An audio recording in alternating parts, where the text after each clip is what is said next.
The cranberry juice stained my new white sneakers, but it was my family's laughter that left the deepest, most painful mark. What would you do if your family humiliated you one moment and demanded your money the next? Share your story in the comments. Hit the like button and subscribe to see what happens next. It was supposed to be a perfect family barbecue in our backyard in Atlanta. My name is Lila Morgan, I'm 32 years old, and I don't have a husband or kids. I had spent the entire morning preparing everything for the family gathering. I grilled juicy burgers, made corn on the cob, set up the picnic tables, and even hung twinkling string lights to make the backyard feel magical. I imagined a happy evening where we would all laugh and enjoy being together as a family. My younger sister, Tessa, was there. So were my mom, dad, and my grandma, Evelyn. They were talking quietly under the lights, sipping drinks and smiling at each other. I walked around, hoping to join in the laughter, feeling excited to have a warm, happy moment with them. I had wanted this day to be perfect. Then something terrible happened. Tessa, my little sister, suddenly stood up, looked at my brand new white sneakers, and made a mean, sneering face. Before I could say anything, Mom joined in and said, "They're as fake as you." I froze. I didn't know what to say. Then, as if the universe wanted to make it worse, Tessa accidentally tipped over her glass of cranberry juice. The bright red juice spilled all over my new white sneakers. It ran down the laces and soaked my socks. The smell of sour juice hit my nose, and I just stood there, stunned. My parents and grandma froze for a moment, and then my parents began to laugh. And not just a little laugh, they laughed loudly, sharply, in a way that cut through the warm, quiet evening. It was as if the whole world was laughing at me. My face turned bright red, not from the juice, but from shame and hurt. I wanted to yell, I wanted to cry, I wanted to make them see how mean they were being, but I didn't. I walked away from the backyard, their loud laughter chasing me as I went inside. In my room, I stared at the red stains on my shoes. My hands were shaking. I couldn't believe it. For years, I had been sending Tessa $1,500 every single month. That was a lot of money. I helped her pay her rent, her electricity bills, her phone bills, even some of her groceries. I had believed her when she said she was struggling. I had stayed up late at work, skipped vacations, and saved money just to help her. And this is how she treated me. I wasn't just sad, I was angry. I was done. I sat on my bed and kept looking at the stained shoes. The red streaks were like tiny knives, stabbing me every time I glanced at them. I had worked so hard for this money, and all it had done was make Tessa feel entitled to it. She didn't care about me at all. She had humiliated me in front of everyone in my family. And my parents had laughed ablake. I grabbed my phone and opened my banking app. I found the recurring transfer labeled Tessa Support. Every month, $1,500 left my account and went straight to her. My finger hovered over the cancel button. I thought of all the hours I had worked overtime, of all the vacations I had skipped, of all the money I had saved, and of all the trust one had given her. Why was I doing all this if she would just mock me? I pressed cancel. The app asked, "Are you sure?" And I pressed yes. No warning, no explanation. Tessa would find out when her landlord called. I felt a small spark of power inside me, like I had taken back some control over my life. Then the doorbell rang. I trudged downstairs, still in shock. I thought maybe it was a neighbor. But it wasn't. It was Grandma Evelyn.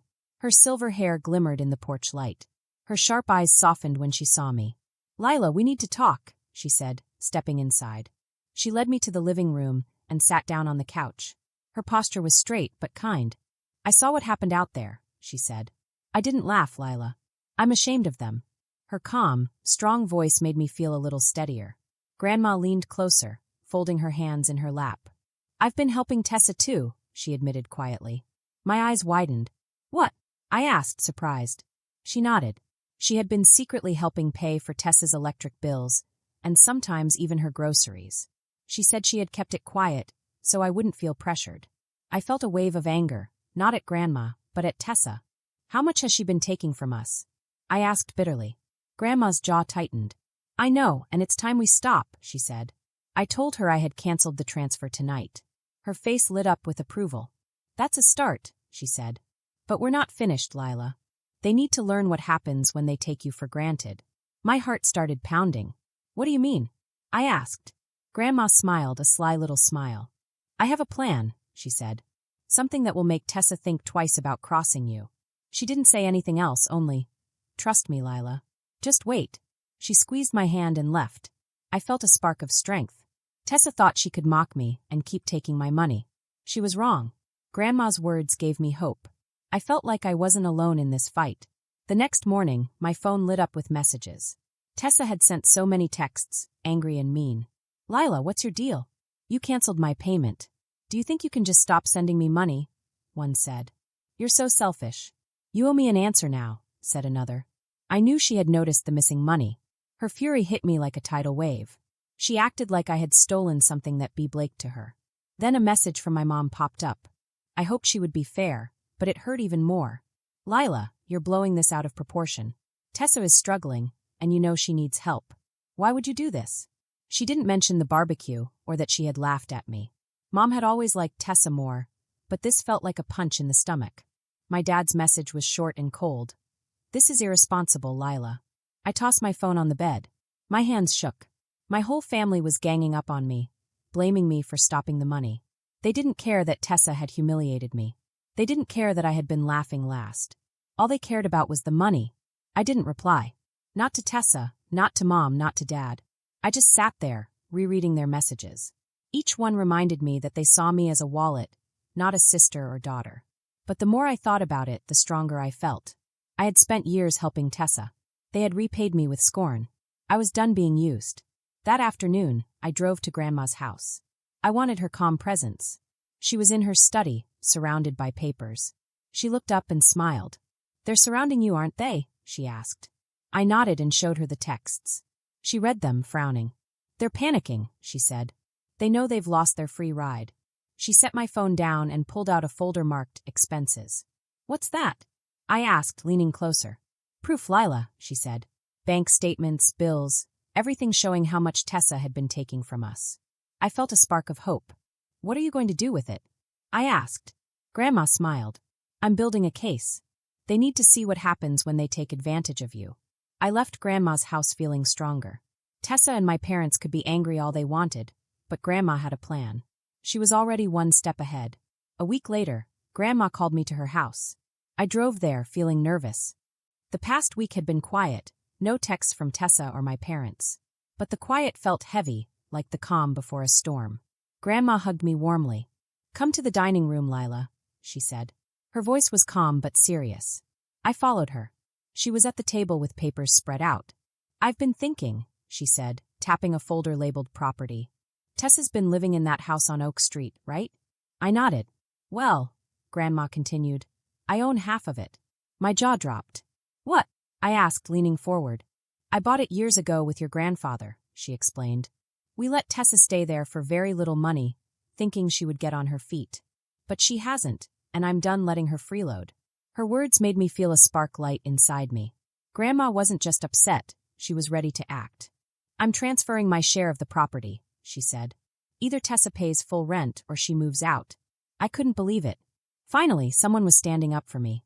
Finally, I wasn't alone.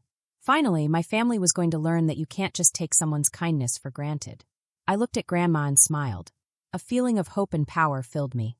This was just the beginning. Tessa had mocked me, laughed at me, and taken advantage of me for Blake. But now things are about to change. I wasn't a doormat anymore. Grandma's plan was smart. I knew it would take time, but I trusted her. She had always seen through people's games. Together, we would show Tessa and my parents that kindness isn't free, that it shouldn't be used as a way to hurt someone. I looked down at my stained sneakers. They weren't so scary anymore. They were a reminder of the moment I decided to stand up for myself.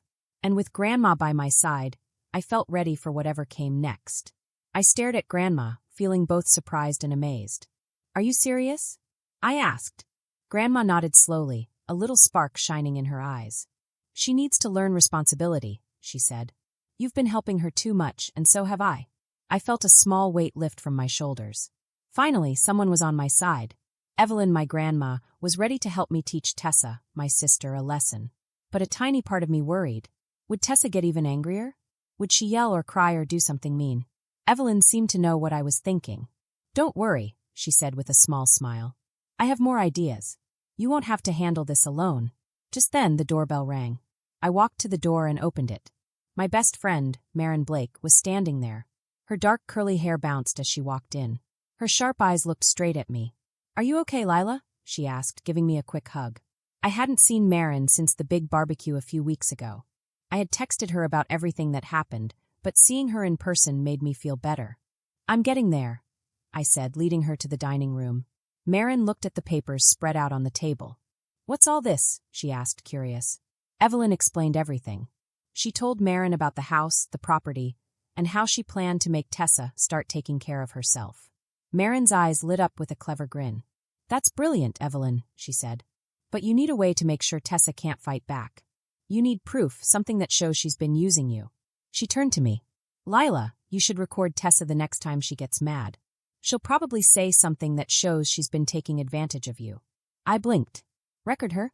I wasn't sure at first, but Marin nodded. Your phone has a voice memo, right? Just keep it ready. If she yells or complains, you'll have proof of how she really is. Evelyn clapped her hands. I like that idea. Evidence like this will make our plan really strong. Tessa won't have a chance to trick us. I felt a fire of strength light up inside me. Marin's idea was smart and practical. I could do that. I said it out loud, and my voice felt stronger than it had in days. Evelyn reached across the table and squeezed my hand. We're a team, Lila, she said. You, me, and Marin. We will handle this together. They won't know what hit them. Marin added with a wink. Just wait for Tessa to mess up. She's not as smart as she thinks. She always says the wrong things when she's mad. We spent the next hour making a detailed plan.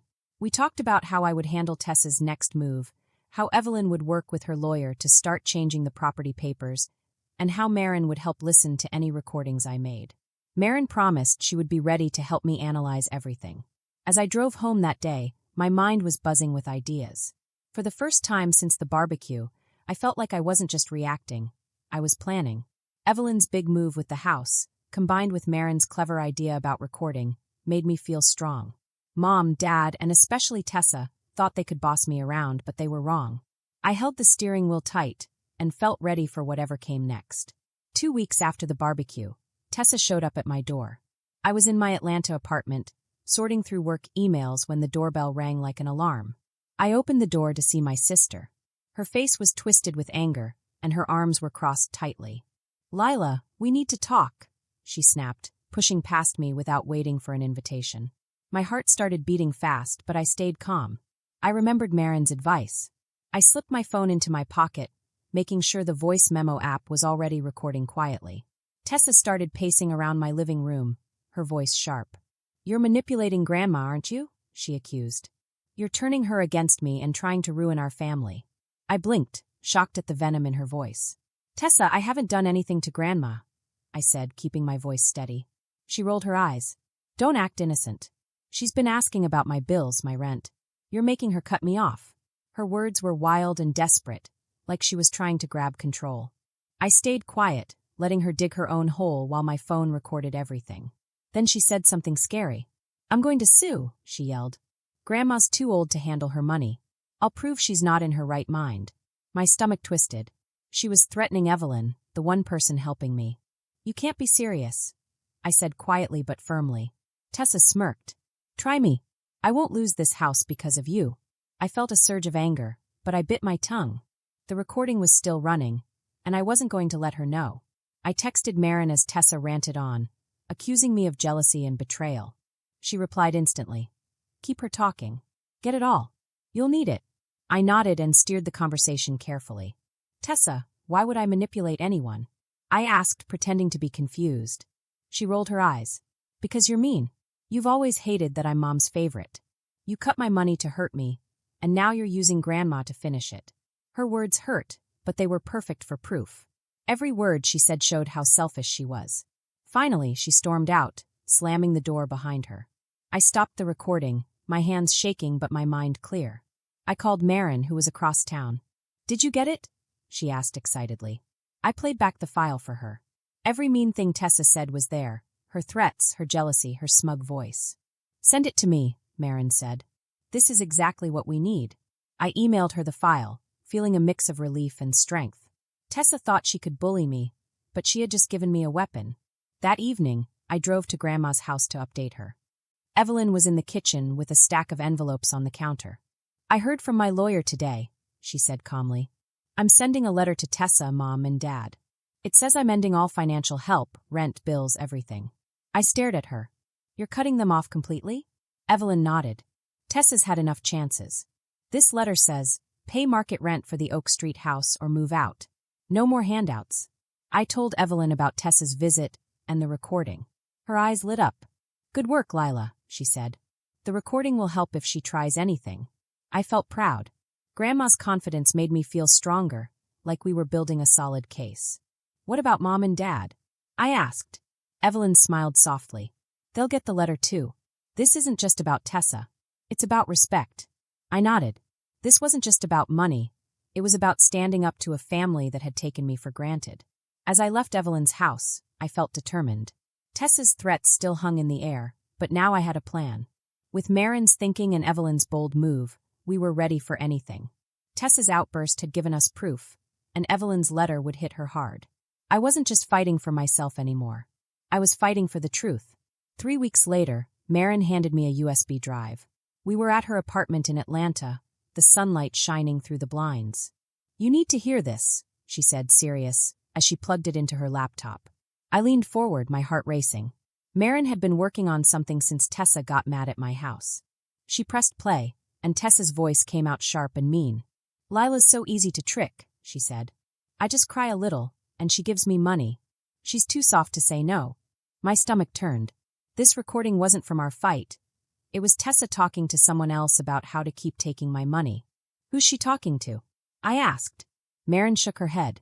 I don't know yet, but this is perfect proof. Keep it safe, it's our ace. The next day, I met Evelyn at her lawyer's office downtown. Grandma sat across from a man in a sharp suit. She looked calm and confident. Lila, this is about protecting us, she said, sliding a paper toward me. I'm adding a no-contest clause to my will. I frowned. What's that? The lawyer explained. It means if anyone tries to fight Evelyn's will, like Tessa threatening to say Grandma isn't in her right mind, they will lose everything. Evelyn nodded. Tessa thinks she can scare us with a lawsuit. This stops her cold. I felt amazed at Grandma's smart plan. You're locking her out, I said, smiling. Evelyn's eyes twinkled. She's had her chances, Lila. No more games. From that day on, I felt stronger than ever. With Evelyn and Marin on my side, I knew Tessa couldn't hurt me anymore. Every time I thought about what happened, I remembered that fire of strength inside me. The one that started the day Evelyn made her bold move. Tessa had tried to scare us with threats and lies, but she had given us proof instead. With every recording and every letter, we were building a strong wall around our home, our money, and our family. I wasn't scared anymore. I was ready. I realized something important. Standing up for yourself doesn't mean being mean. It means being smart, planning carefully, and having friends who help you. Evelyn and Marin were my team, and together we could face anything. Even though Tessa tried to make me feel small, she had only made me stronger. And I knew deep in my heart that no one could take away the happiness and security Grandma, Marin, and I had worked for. We looked at the papers the lawyer had given us. He was sitting at the big table in his office, and he explained everything very carefully. This special rule in the will, he said, will keep Evelyn's things safe. That includes her share of the Oak Street house. No one can take it from her if we follow this rule. I handed him the USB drive. This is Tessa saying mean things, I said. He looked at me carefully and then took the USB. He listened to the recording of Tessa calling me easy to manipulate and saying she had tricked me before. His face got serious as he listened. This will really help us, he said slowly. If Tessa tries to fight us, this recording proves she wanted to trick and control you. I felt a strange mixture of relief and confidence. Between this special rule and the recording, we were protected. It felt like we were building a big, strong castle, and nothing could get past it. For the first time in a Blake time, I felt safe. That evening, my phone rang. The screen said Mom, and my stomach twisted into a knot. I felt nervous and curious at the same time. I picked up the phone slowly. Lila, we need to talk, Mom said softly, but I could tell she was upset. Her voice was calm, but it had a strained, worried sound in it. This has gone too far. Tessa is very upset. Your dad is worried. Can't we just work this out? I felt my jaw tighten. Her words sounded just like the texts she had sent me over the last few weeks, trying to make me feel guilty for standing up to Tessa. I took a deep breath. Mom, I'm done being bossed around, I said, my voice firm. Tessa humiliated me and you took her side. I'm not going back. There was a Blake silence on the other end of the line. Then she said quietly, "You're breaking our family apart," her voice shaking. I shook my head, even though she couldn't see me. "No, Mom. You did that when you laughed at me," I said. My heart felt heavy, but I knew at that moment that I was doing the right thing. I hung up the phone. I felt both sad and strong at the same time. I needed to calm down, so I drove to Grandma's house. The drive was quiet, and I thought about everything that had happened. When I got there, Evelyn was sitting in her study, going through more papers. I told her about Mom's phone call. She sighed deeply. "Gloria always tries to keep the peace," Evelyn said. "But she doesn't see Tessa's faults. She just wants everyone to be happy, even if that means being unfair to you." I nodded, the weight of Mom's words still in my mind. "She thinks I'm the problem," I said quietly. Evelyn reached for my hand and gave it a gentle squeeze. "You're not Lila. You're standing up for yourself. That's strength," she said. Her words made me feel better. They helped push back the guilt that Mom had tried to put on me. I showed Evelyn the USB drive. She smiled. "This, Blake with the will, makes sure no one can touch your things or mine," she said. I felt a sense of relief wash over me. For the first time in a Blake time, I felt protected. As I left Grandma's house that evening, I felt something I hadn't felt in a Blake time: clarity. Tessa's mean words, Evelyn's smart legal plan, and my decision not to give in to Mom all fit together. I wasn't just reacting anymore. I was in control. Marin's quick thinking and Grandma's support had given me the tools I needed to protect myself. No matter what Tessa or my parents tried next, I was ready. A month after the family barbecue, I was scrolling through my phone at home when I saw something that made my stomach drop. Tessa's name popped up in a local Atlanta community Facebook group. She had written a Blake, angry post accusing me of trying to trick Grandma and steal family things. "She's blaming you now," I whispered to myself. "This isn't just private anymore." The post said, "James turned Evelyn against us, trying to take everything. Lila is a greedy schemer." Reading it made my heart sink at first. It felt like everyone was against me. But then I got angry instead of sad. Tessa wasn't just attacking me privately anymore. She was trying to make everyone see me as bad, as if I had done something wrong. I called Marin immediately. "She's gone too far this time," I said, my voice shaking. Marin stayed calm as always. "Good," she said. "She made a mistake. Now we have a chance to show the truth." We met at her apartment that evening. Marin pulled up the USB drive on her laptop. The recording of Tessa calling me easy to manipulate and bragging about taking advantage of me played again. Marin's eyes were sharp. "We post this," she said. "We put it out there so everyone can hear the truth. Let the facts speak for themselves." I hesitated. I worried about making things worse by posting it online. But Marin put a hand on my shoulder. "It's time, Lila. She started this. We finished it," she said. I knew she was right. With Evelyn's permission, we made a post in the same group. We attached the recording and a scanned copy of Grandma's letter, which showed that Tessa had spent years being careless with money we had given her. Rent, groceries, utilities, Grandma and I had always paid, while Tessa played the victim. I wrote a message that was short, clear, and firm. "This is the real story. Tessa's lies don't match the truth." Marin clicked post, and almost immediately reactions started pouring in. People were shocked. Comments came in. "This is awful. She said that about her own sister? Lila, you're lucky to get away from her." By morning, hundreds of people had shared the post. Tessa tried to delete her original post, but it was too late. The community had already seen the truth. Evelyn's lawyer confirmed that Tessa couldn't afford to buy out the Oak Street house. Without any financial support from us, she had no choice but to move out. She packed her things quickly and moved to a small apartment across town. Mom and Dad stayed quiet. Their silence made it clear to everyone that they had made mistakes by taking her side. They didn't reach out to me, and I didn't expect them to.